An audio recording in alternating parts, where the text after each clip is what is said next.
The Typhon missile system from the United States will be staying in the Philippines. This was Malacanang's response to China's demand to remove the U.S. missile system currently still in the country. Hindi po nagbabago ang Pangulo sa kanyang pronouncement. Meron po siyang mga demands. Kung gustong mag-demand po ng China, meron po tayong counter-demand dyan. Pareho pa rin po ng ating stance. Ang Pangulo, ganun pa rin po ang kanyang stance.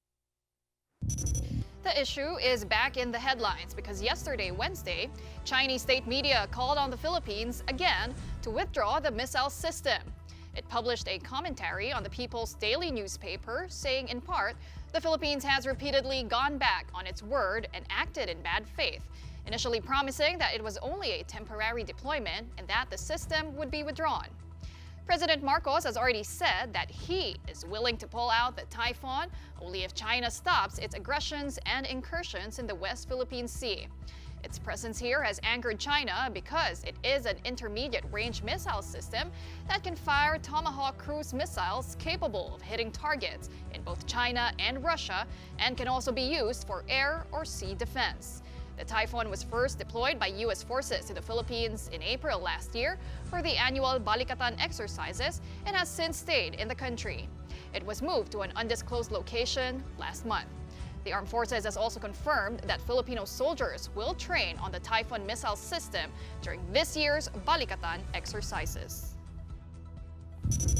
Here to talk to us more about this, we've got AFP Spokesperson Col Francel Padilla joining us via Zoom.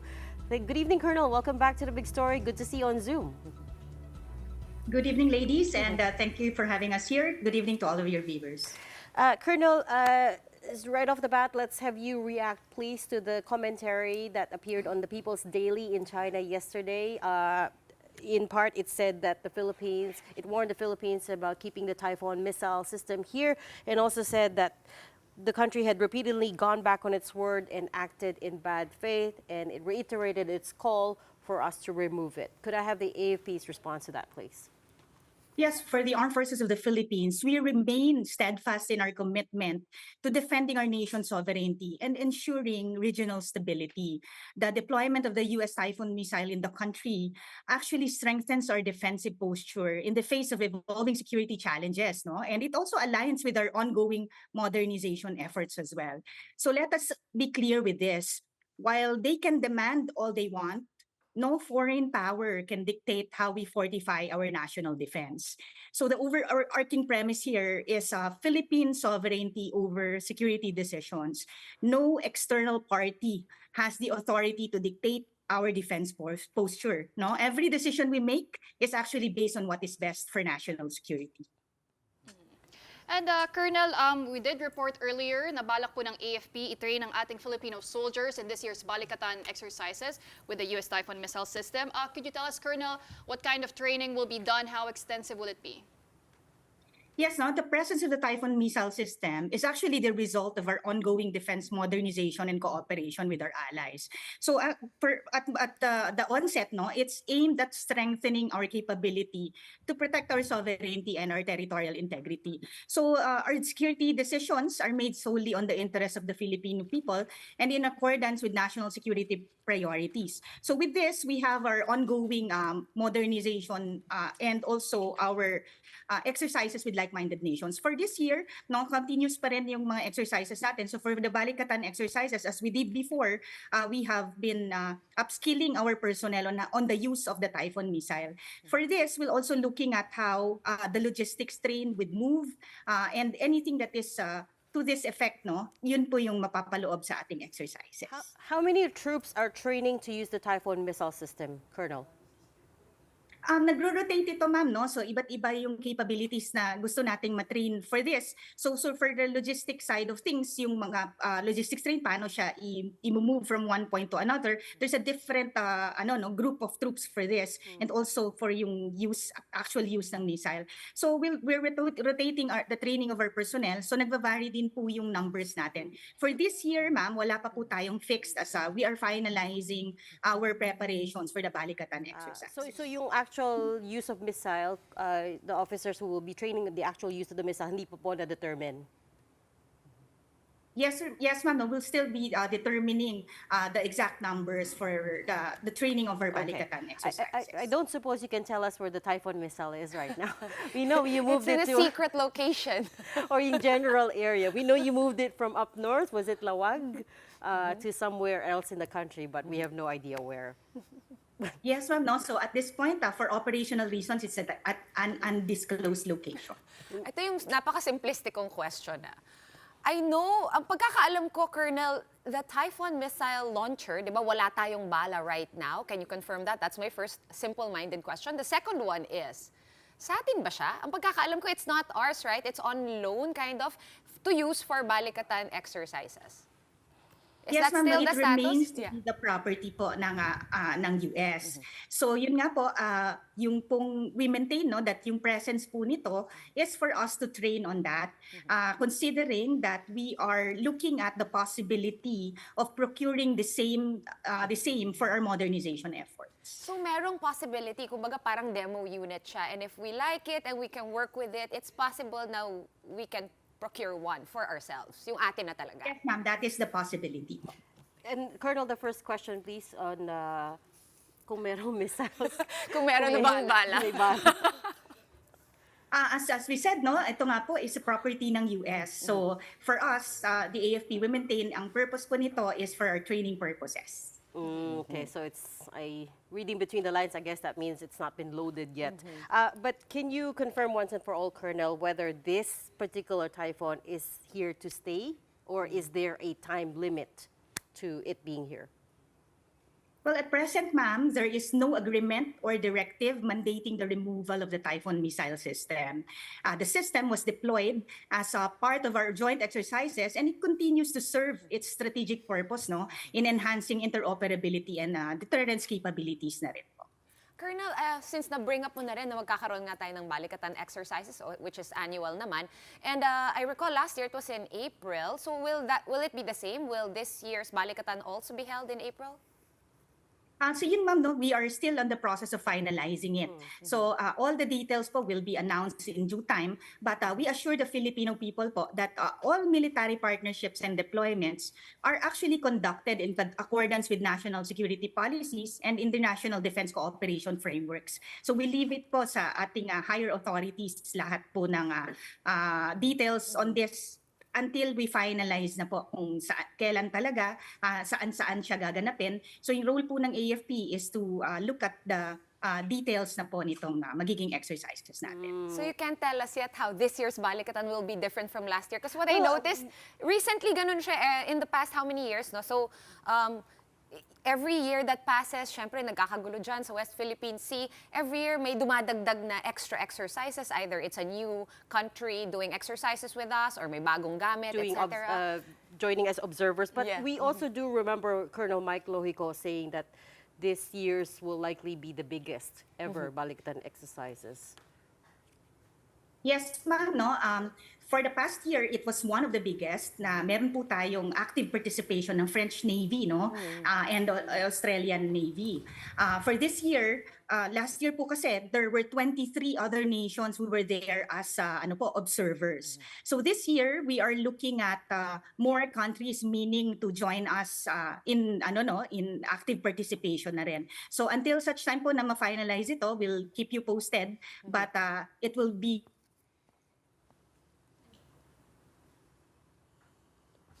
Oh dear. I think we lost her Nakakabitin line. yung info ni Colonel Padilla. Francel, do we have you? I think we lost Yeah, just when she was getting to the the... juicy part. Colonel, we have her back. Oh, okay. Colonel, we have you back on the line, I believe? Yes, There. perfect. Okay, so I understand you can't divulge details yet. These are all being worked on. So let's move on. You mentioned the modernization program na rin. I wonder if we could have a statement or a reaction to the fact that, the Philippines was exempted in the global freeze aid by the US. They freed up some $336 million specifically for the modernization of the military. Could I have you react to that, please? Yes, and we welcome this development. Of course, moving forward, no, mas matutuloy na po natin itong mga plans that we have made with them, and also matutuloy din po natin yung ating modernization efforts. So it is a very good step in the right direction for our allied partnerships, no, and we're really looking forward to strengthening this alliance with our US counterparts. Colonel, I wonder if you could set the record straight. Is this 336 million part of the 500 million that was committed under former President Joe Biden last year, or this is a separate tranche? I think that's part of it po, ma'am. Okay. So, do we take it to mean that it's less? The money that's, the aid that's being given to the Philippines is less? Because it's naging 336. We don't know if the rest of that money had been spent or it hasn't been disbursed. Or maybe it's in tranches or something, kaya ito lang yung amount and it's not 500 as we were expecting. Not necessarily po, no, ma'am, no? But of course, the news na hindi siya kasama dun sa freeze is also already good news for us. And as I said, we'll be moving forward to this as the US has renewed their ironclad commitment po with the strengthening alliance with them. Okay, syempre, baka nanonood yung China. Ayoko naman masyadong mag-divulge kayo ng details dito sa The Big Story, Colonel Padilla. But, I'm just curious, how is our modernization? We understand naman lagi na nagkaka-issues tayo minsan sa procurement, sa timeline. But would you say that everything's on track without giving away any state secrets? Yes, ma'am. No? The Armed Forces of the Philippines continue to engage in our modernization efforts. In fact, even if we don't have the procurements as just yet, meron naman po yung mga existing natin in tranches. So we have the Horizon 1 and then the Horizon 2. As of this year po, we have the Re-Horizon 3. So as we look at the modern challenges, nagbabago din yung needs natin and yung modernization efforts natin. So with the Re-Horizon 3, we have looked at the transition from internal security operations to territorial defense. Therefore, ang ating modernization po mas heavy na siya sa maritime, aerial, and of course cybersecurity. Over and above that, while the procurements are being done, no, we continue to engage in the exercises and our defense agreements with like-minded and well-meaning nations. So we actually continue to bolster our readiness and our operational capabilities in the evolving security landscape that we are in. I also caught a report saying that, this was from the Philippine Navy, saying na kumonti daw no, yung number of Chinese gray ships sa West Philippine Sea because nagkaroon din tayo ng drills with another country recently. So, having said that, are we looking at just doing a lot of drills since it seems to be working and keeping them at bay? With this, ma'am, no, it's actually talaga naman pong nagva-vary every now and then sa different circumstances. There are instances po na may mga effects on weather, and anything po, no, na iba't ibang scenarios in the area, nagbabago po yung presence nila. But what is important to note is we continue to detect and their presence in the area and of course react accordingly din. Okay, so no crazy aerial instances or run-ins recently after the almost back-to-back na nagyari sa Bajo de Masinloc? Sa ngayon, ma'am, wala naman po. Colonel, gusto ko lang balikan yung Typhon missile system because I did see a report by the South China Morning Post that China is reportedly developing a new attack submarine that is capable of carrying hypersonic missiles that are specifically targeted at the Typhon missile system here in the Philippines. Can we just get your reaction to that, Colonel, and the readiness of the AFP? As I said, no, continuous po tayong nagmo-modernize. Continuous din po tayong nagsistrengthen ng alliances natin with well-meaning nations. We respect the diplomatic channels and acknowledges the geopolitical sensitivities dito po na nangyayari. However po, for the side of the Armed Forces of the Philippines as protectors of the land, we maintain our national security and our priority actually remains po, no, for the protection of the Filipino people and territorial integrity and sovereign rights. So continue tayong magde-deploy dyan. We continue with our maritime patrols and ang sabi talaga po ng ating Commander-in-Chief, ng our President, hindi po mawawala yung presence natin in the area no matter what the scenarios are. So we have different reactions to different scenarios. Nandiyan po yung ating ground commanders to call the shots, no, if need be. Lastly, Colonel, when Lieutenant General Roy Galido first announced that the Philippines is interested in acquiring a Typhon missile system specifically for the protection of the EEZ, he did also acknowledge that funding may become an issue because, of course, it's a very expensive piece of machinery. I wonder if you have had any more updates on that, on the Philippines' capability financially to procure a Typhon missile system. Ang lahat naman po ito na for our modernization projects, we have given our wish list. So ang mga magiging procurement for our modernization will be in tranches and will be by priority. So as we defer this to higher authorities po, no, for our Department of National Defense, but as soon as capabilities are transferred to the Armed Forces of the Philippines, then we can deal with it more in detail. But ang sabi ko nga po, tuloy-tuloy po itong ating mga modernization projects, not just for the procurement of our systems, but of course with our training na rin. Right.